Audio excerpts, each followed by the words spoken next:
Going one moment of the summer without AC can be quickly remind you of what a luxury it is. Luckily, it's easy to ensure your AC runs strong all summer long by performing preventative maintenance on your HVAC system and learning the best way to set your thermostat. I'll give you a list of 10 things that people do or should do with their AC so that they can go into the summer and enjoy that air conditioning. I'll be back in just a moment.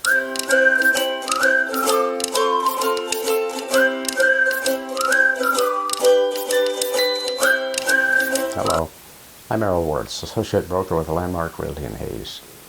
You know, we've got a summer coming up that they're forecasting we're going to have, again, temperatures in the triple digits. You want to make sure that your air conditioning unit is running properly. And there are some steps to take that you could make sure that it will. First of all is to do some preventative maintenance. Make sure that things are working properly, and if they aren't, you need to get a service man in. You want to get them in early because when everybody's unit breaks down, you know the cost of bringing in a certified AC guy is going to be more expensive. I know that I've called one last year. He charged me $70. This year he's charging me $90. So you want to get them in now. One thing that I found out as being a realtor and going in many homes and being an appraiser, checking things out, especially the mechanical system, people don't replace their filters frequently, and they build up with dirt and dog hair, cat hair. It reduces the efficiency of the unit, and of course it doesn't give you clean air. So it's always good to make sure that you replace that return filter at least every 2 to 4 months to make sure that your system will operate properly, because once that filter gets clogged up, it puts stress on your system to blow air through there. And so make sure that you do that. Now, I know filters can be very expensive.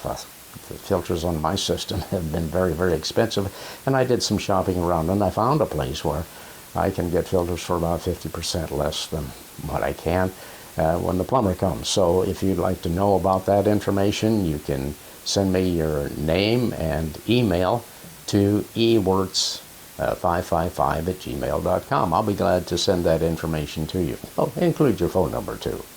The other thing is that some people do clean the coils. You know, when that filter gets clogged up, it sometimes will let dirt go around that filter and it goes into the coils of your unit, and you may want to clean that. And if you don't feel like you're confident that you can do that, then you do need to call a professional that can clean those coils.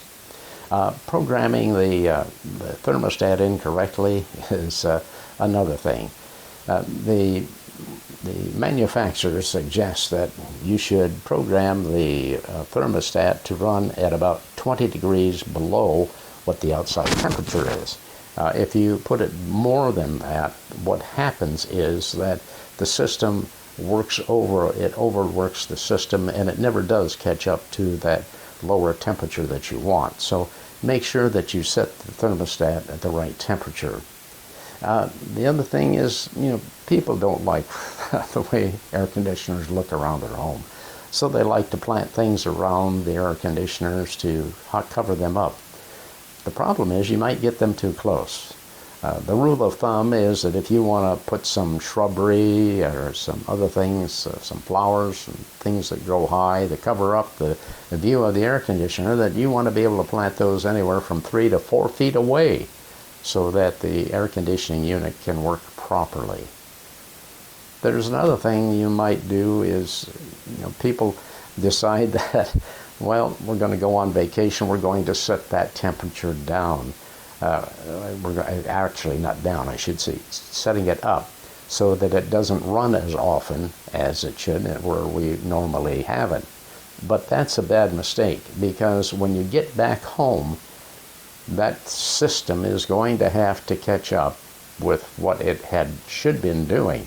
And it's better and more efficient if you just leave the temperature as it is while you go away, because the temperature inside will be maintained and your unit will not be overworked. Incorrect placement of the thermostat. Many times some people put them in the wrong place, and they shouldn't be close to a range or refrigerator or close to vents. It needs to be in the interior of the home, in a wall where there's not a lot of changes in temperature and drafts. So make sure that your thermostat is placed properly. And improper sizing of the unit, of your AC unit, it is important. You know, you may have a small unit. You said, well, it takes all the time in the world to get the house cold. I'm going to buy an oversized unit. Well, that's not a good idea. You need to buy a size that is for the square footage of your home. When you buy an oversized unit, that unit will cool your house quickly, but on the negative side, it doesn't take the moisture out that it should because it's not running long enough, and you'll have maybe a buildup of mold in your home, in your ductworks, because that moisture is not taken out by the air conditioning system. And closing air vents. You think that you're going to want to close some air vents and shut off some rooms that you don't use. That's not good either. You should let the system operate openly in all rooms of your home. It'll make it more efficient and will last a long time. And the other thing, the final thing that I want to say to you is this. Don't ignore signs of problems. If it's making noises, if you smell some odd odors coming from the system, it's time to call a professional in and make sure that they can help you take care of those problems. And right now, the outside unit, you might want to clean that. It's the time of year when cottonwood trees start shedding their cotton, and I've seen air conditioner units completely enclosed by that cotton from cottonwood trees, and that just cuts down on the efficiency of the unit, makes it work harder. So you can use a hose and wash that stuff away and make your system much more efficient.